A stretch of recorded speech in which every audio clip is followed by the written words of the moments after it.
اسلام کو ہم کیوں مانتے ہیں، یا اسلام سچا دین کیوں ہے، یا اسلام ہی کو لوگوں کو کیوں فالو کرنا چاہیے؟ اس لیے کرنا چاہیے کہ اس کے اندر انسانی مجبوریوں کا خیال کیا گیا ہے، جبکہ دوسرے ادیان میں ایسی بات نہیں ہے۔ آپ دیکھیں کیسے خیال کیا گیا، اللہ نے بیان کیا والذین آمنوا وعملوا الصالحات اولئک اصحاب الجنہ هم فیہا خالدون، کہ جو لوگ ایمان لائے اور جنہوں نے نیک عمل کیے وہی جنت میں جانے والے ہیں اور اس میں ہمیشہ ہمیشہ رہنے والے ہیں۔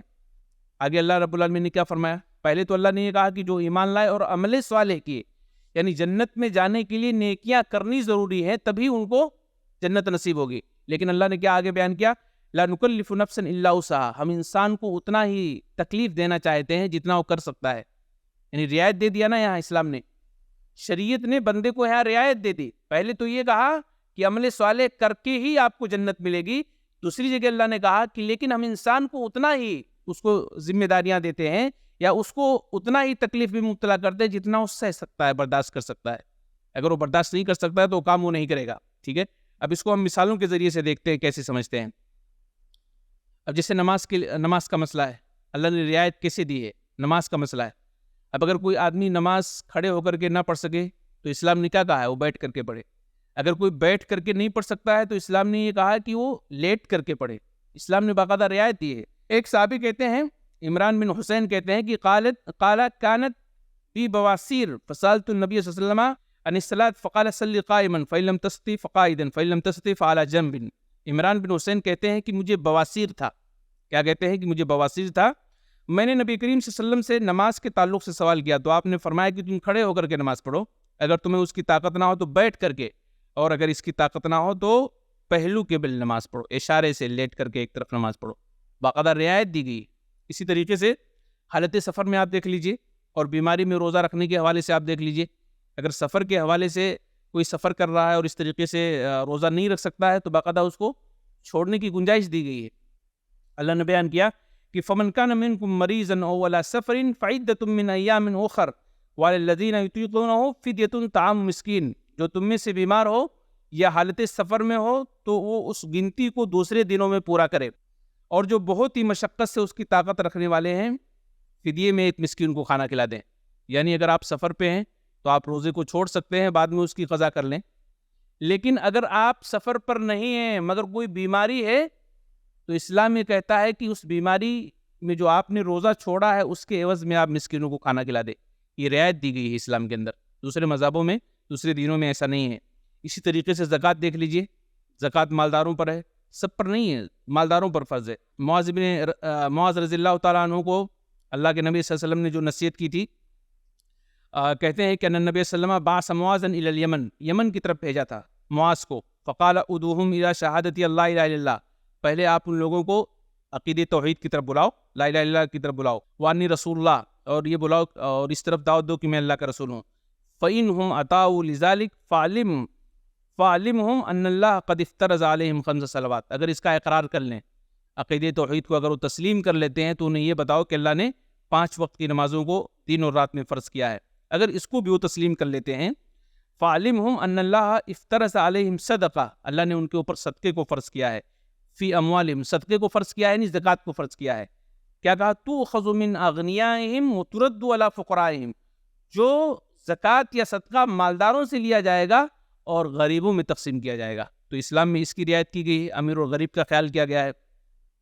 اسی طریقے سے دیکھیں آپ حج کے حوالے سے، حج سب کے اوپر فرض نہیں ہے، جو استطاعت رکھتا ہے وہاں جانے کی، قدرت رکھتا ہے وہاں جانے کی، اس کے اوپر اللہ نے حج کو فرض قرار دیا ہے۔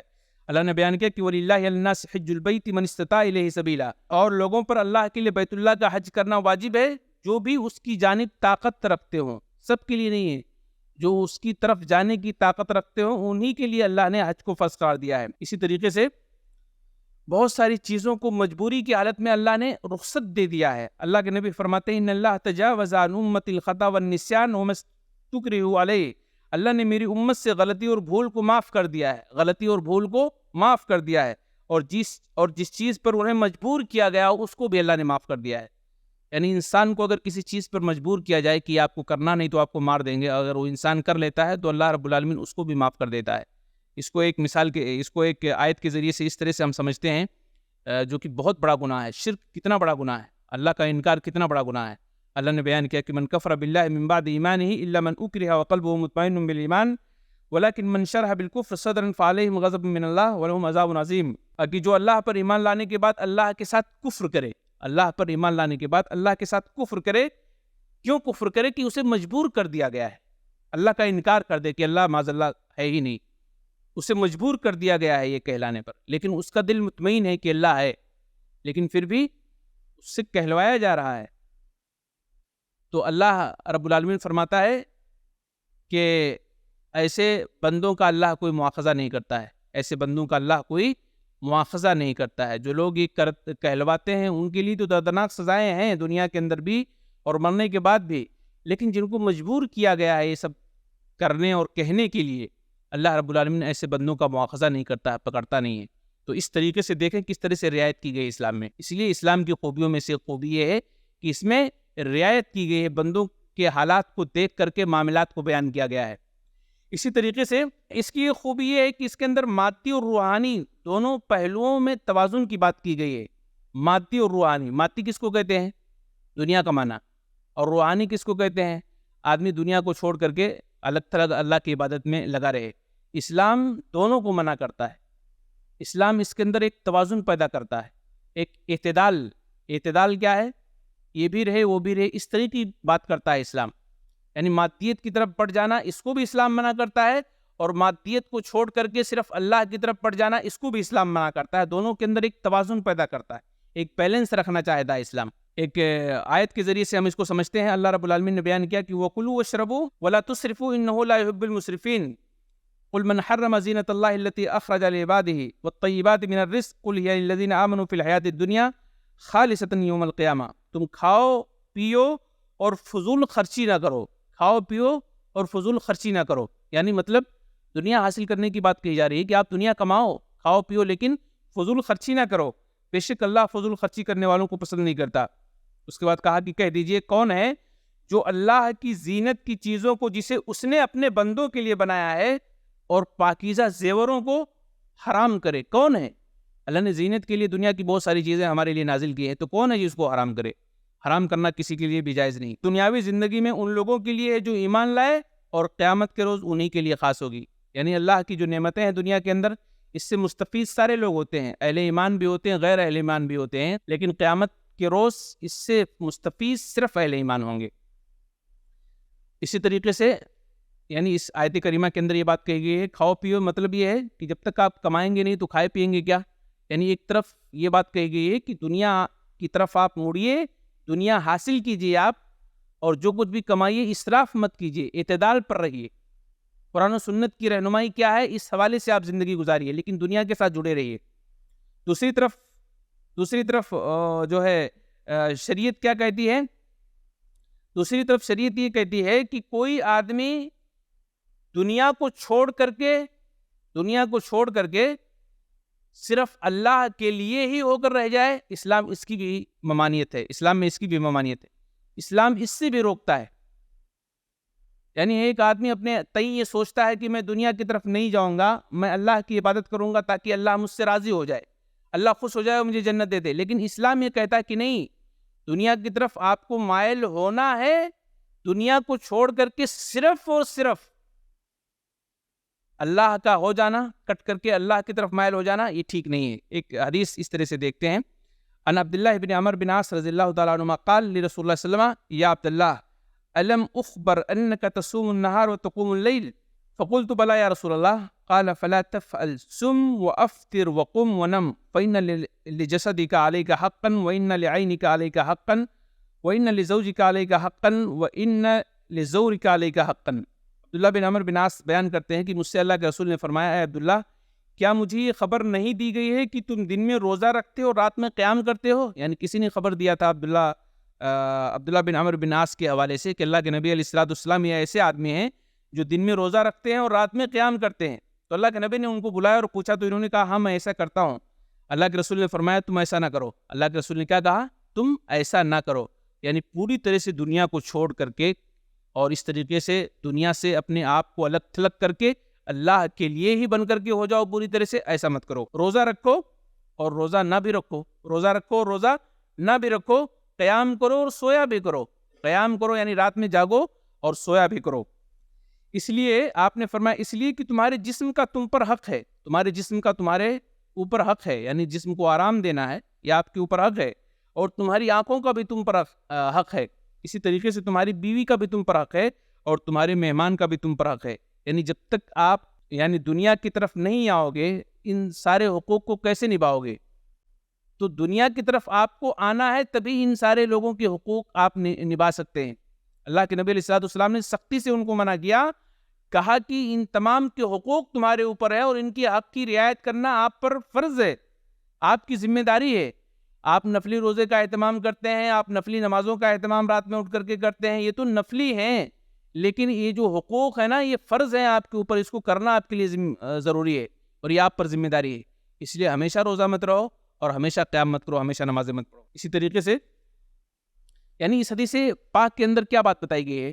اس حدیث پاک کے اندر یہ بات بتائی گئی ہے کہ یعنی صحابی رسول کو باقاعدہ احساس دلایا گیا ہے، احساس دلایا گیا ہے اس کے اندر کہ آپ ایسا نہ کرو۔ وہ اپنے حساب سے اپنے گمان میں یہ وہ پسند کرتے تھے کہ شاید میرے لیے اچھا ہو، شاید اللہ کی نگاہ میں اچھا ہو، لیکن اللہ کے نبی علیہ الصلوۃ والسلام نے انہیں اس موقع پر احساس دلایا کہ یہ ٹھیک نہیں ہے، یہ آپ جو کر رہے ہیں یہ ٹھیک نہیں ہے، بلکہ سارے لوگوں کے حقوق آپ کے اوپر ہے۔ اسی طریقے سے وہ روایت بھی بڑی مشہور ہے جس کو آپ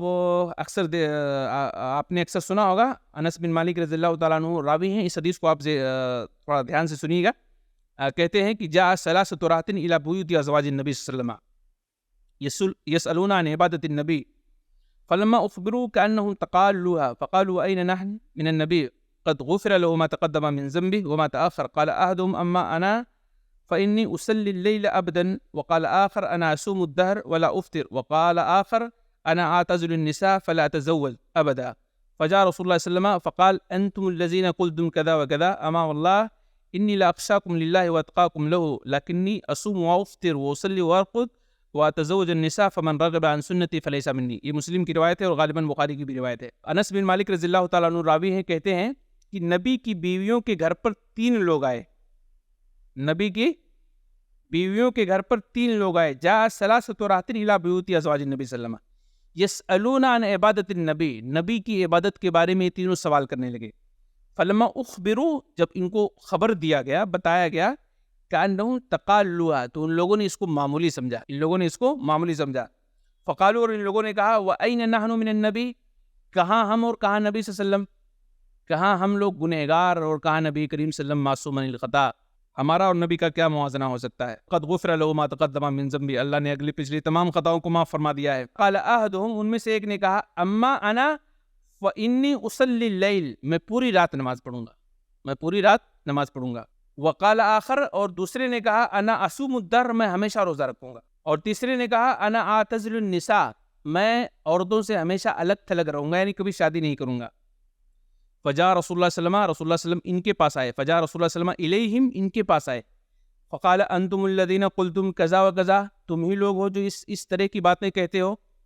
اما واللہ، پھر آپ نے فرمایا، اما واللہ انی لاخشاکم للہ، اللہ کی قسم ہے میں تم لوگوں سے کہیں زیادہ اللہ سے ڈرتا ہوں، اللہ کی قسم ہے میں تم لوگوں سے کہیں زیادہ اللہ سے ڈرتا ہوں۔ لیکنی اصوم و افطر، لیکن میں روزہ بھی رکھتا ہوں اور نہیں بھی رکھتا ہوں۔ وصلی وارقد، میں نمازیں بھی پڑھتا ہوں اور سوتا بھی ہوں۔ واتزوج النساء، اور میں شادیاں بھی کر کے رکھا ہوں۔ فمن رغب عن سنتی فلیس منی، جو شخص میری سنت سے اعراض کرے گا، میری سنت کو نہیں مانے گا، میری سنت سے ہٹ جائے گا، وہ میری امت سے کٹ جائے گا، فلیس منی، وہ مجھ سے نہیں ہوگا۔ آپ اندازہ کیجیے اس حدیث کے اندر، یعنی ان تینوں نے کیا قسمیں کھائی تھی، یعنی اللہ کو خوش کرنے کے لیے قسمیں کھائی تھی، کوئی غلط چیز کی قسم تو کھائی نہیں تھی، نماز پڑھنے کی قسم کھائی تھی، روزہ رکھنے کی قسم کھائی تھی، عورتوں سے الگ ہو کر کے اللہ کی عبادت میں ہو جانے کی قسم کھائی تھی، لیکن نبی کی شریعت سے یہ چیز ہٹی ہوئی تھی، نبی کی شریعت کے مطابق یہ چیز نہیں تھی، سنت سے یہ چیز مطابقت نہیں رکھتی تھی، اس لیے اللہ کے نبی علیہ الصلوۃ والسلام نے اتنا زبردست ان کو نصیحت کیا کہ فمن رغب عن سنتی فلیس منی، یہ میری سنت ہے کہ میں جو کرتا ہوں، لیکن میری سنت سے جو ہٹے گا وہ میری امت سے کٹ جائے گا، میرا امتی نہیں ہوگا۔ اب آپ غور کیجئے کہ کتنی بڑی سزا ہے یہ، صرف آپ نے نصیحت ہی نہیں کی بلکہ ان کو اپنی امت سے یعنی امت مسلمہ سے بھی کاٹ دیا ایسے لوگوں کو۔ اب یہاں سوچئے، اس حدیث کو رکھیے، بخاری مسلم کی روایت ہے، اس میں کسی کا کوئی اختلاف نہیں ہے، دنیا کے سارے لوگ بخاری مسلم کو مانتے ہیں۔ اب اس حدیث کی روشنی میں آپ لوگوں کا جائزہ لیجیے جو لوگ کہتے ہیں کہ فلاں صاحب جو ہے پوری راتیں نمازیں پڑھتے ہیں، فلاں صاحب پتہ نہیں کیا کیا کرتے ہیں، ایک ایک وضو سے 40 سال تک عشاء کی نمازیں پڑھتے رہے ہیں، 10 سال تک عشاء کی نمازیں پڑھتے رہے، پوری رات جو ہے کئی ہزار بار قرآن ختم کر رہے ہیں. سب کیا ہے؟ اسلام اور شریعت کے مطابق یہ ساری چیزیں نہیں ہیں جو لوگ کرتے ہیں، جو لوگ کہتے ہیں اپنے بیانوں میں، اپنے واعظ و نصیحت کے مجلسوں میں مصلی پر بچھا کر کے، پانی پر جو ہے مصلی بچھا کر کے نماز پڑھی جا رہی ہے، ہوا میں اڑ کر کے کوئی نماز پڑھ رہا ہے، کوئی ایک ٹانگ پر کھڑے ہو کر کے جو ہے نماز پڑھ رہا ہے. کیا اسلام اسی بات کی تعلیم دیتا ہے؟ اسلام کے اعتبار سے یہ چیز بالکل ناجائز اور حرام ہے. ثواب کی بات تو چھوڑیے، وہ روایت آپ کے سامنے ہونی چاہیے کہ اللہ کے نبی علیہ الصلوۃ والسلام کے زمانے میں ایک آدمی جو ہے غالباً اپنے والد کو، جو بزرگ ہو چکے تھے، ان کو کندھے پر لاد کر کے جو ہے حج کرا رہا تھا. اس نے ایسی نظر مانی تھی، اس نے اس طرح سے نظر مانی تھی کہ میں اپنے باپ کو جو ہے اپنے کندھوں پر لاد کر کے جو ہے حج کراؤں گا. چنانچہ وہ حج کرا رہا تھا. اللہ کے نبی صلی اللہ علیہ وسلم نے دیکھا، کہا یہ کیا ہے؟ کہا اللہ کے رسول صلی اللہ علیہ وسلم میں نے اس طرح کی نظر مانی تھی. اللہ کے نبی صلی اللہ علیہ وسلم نے کیا کہا کہ اللہ تیرے اس عمل سے ناراض ہے، اللہ کو تیرا یہ عمل پسند نہیں ہے. مشقت سے وہ کر رہا تھا، پریشانی سے وہ حج کرا رہا تھا، لیکن اللہ کے نبی علیہ الصلوۃ والسلام نے کیا کہا؟ تعریف تو چھوڑیے، کہا کہ اللہ تیرے اس عمل سے ناراض ہے. تو اگر شریعت کی خلاف ورزی کوئی بھی کرے گا، کسی بھی زمانے میں کرے گا، کسی بھی زمین کے خطے میں کرے گا، ظاہر بات ہے اللہ کو وہ چیز پسند نہیں ہوگی، اللہ اس سے ناراض ہوگا. اگر کوئی شخص اپنے بزرگوں کی فضیلت میں کچھ بھی بیان کر دے، اپنے بزرگوں کی فضائل میں کچھ بھی بیان کر دے جو شریعت کی مطابقت نہ ہو، تو ظاہر بات ہے وہ چیز باعث اجر نہیں، باعث گناہ ہے، باعث عذاب ہے. ابھی دیکھیے، ایک میں ویڈیو سننا تھا کسی عالم کا، آپ حیران ہوں گے، اگر دیکھنا چاہیں تو یوٹیوب پر ہے شاید، اور دیکھیے کہ کیسی پبلک، جاہل پبلک کس طرح سے واہ واہ سبحان اللہ کہتی ہے. ایک صاحب جو ہے کسی پیر کا واقعہ بیان کر رہے تھے، اور مغرب کی نماز پڑھا رہے تھے. مغرب کی نماز میں کئی رکعتیں پڑھا دی، 3 رکعت عام طور پر فرض ہے نا، لیکن اس میں کئی رکعتیں انہوں نے پڑھا دی، اور ایک ایک رکعت میں کئی رکوع اور کئی سجدے کیے. بعد میں ان کے پیچھے جو لوگ نماز پڑھ رہے تھے بولے، صاحب ایسی نماز تو کبھی ہم نے پڑھی نہیں، آپ کیسی نماز پڑھ رہے ہیں؟ آپ کو تو دورانی ہوگی یہ نماز. بولے نہیں، آپ لوگ کتاب میں جو لکھی ہے نا ویسی نماز پڑھتے، اور ہم جیسی پڑھے ہیں وہ کتاب والا جیسا ہم کو بتاتا ہے، یعنی اللہ جسے بتاتا ہے ویسے ہم نماز پڑھتے ہیں. یعنی آپ اندازہ کیجئے، آج تک شریعت کے اندر جب سے نماز قائم ہوئی ہے دنیا کے اندر، رسول اللہ صلی اللہ علیہ وسلم کو جب سے نماز دی گئی ہے، 3 رکعت فرض کے علاوہ کبھی زیادہ نہیں ہوئی. اور پھر باقاعدہ اس پر سبحان اللہ اور اس کے بعد تالیاں بھی لگتی ہیں کہ کتاب والا جیسے ہم کو حکم دیتا ہے ویسے ہم نے نماز پڑھی ہے. آپ لوگ کیسا پڑھتے ہیں؟ جیسے کتاب میں لکھا ہے ویسا پڑھتے ہیں، لیکن کتاب والا جیسے بتاتا ہے ویسے ہم نماز پڑھتے ہیں. اور پھر اس پر تقریر کرنے والے نے کہا کہ اللہ کی قسم یہ نماز آج تک روئے زمین پر اس سے بہتر نماز کوئی ہو ہی نہیں سکتی. معاذ اللہ. دیکھیں اس طرح سے غلو کیسا ہے سماج کے اندر، کیسا مسلمانوں کے اندر اس طرح سے زہر پھیلایا جا رہا ہے شریعت کے نام پر. لیکن افسوس یہاں پر زیادہ ہوتا ہے کہ جو پبلک ہوتی ہے نا، جو عوام ہوتی ہے، وہ گریبان نہیں پکڑتی ہے، وہ اس عالم سے سوال نہیں کرتی کہ صاحب ایسا تو شریعت میں نہیں ہے، ایسا آپ نے کیوں کہا ہے. باقاعدہ اس پہ تالیاں بجاتی. اس کو کہتے ہیں عقیدت. جب آدمی کسی کا بھکت بن جاتا ہے، دیکھیں بھکتوں کا کیا حال ہو رہا ہے نا، جب آدمی کسی کا بھکت بن جاتا ہے نا تو کچھ بھی کرنے کے لیے تیار ہوتا ہے. تو یہ سب بھکت لوگ ہیں، یہ اپنے امام کے بھکت ہیں. امام جو بھی ان کو بولے گا وہ سب اس کو ماننے کے لیے تیار ہو جاتے ہیں. وہاں پوچھنا چاہیے کہ صاحب شریعت میں کہاں اس طرح کی نماز ہے. ایسے بہت سارے واقعات ہیں معاذ اللہ. تو اللہ کے نبی صلی اللہ علیہ وسلم نے کیا کہا ان دنوں سے کہ میں نمازیں پڑھتا ہوں اور نہیں بھی پڑھتا ہوں، روزہ رکھتا ہوں نہیں بھی رکھتا ہوں، اور میں نے شادیاں بھی کر کے رکھی ہیں، اور یہی میری سنت ہے. فمن رغب عن سنتی فلیس منی، جو میری سنت سے اعراض کرے گا وہ میری امت سے نہیں ہوگا، میری امت سے کٹ جائے گا.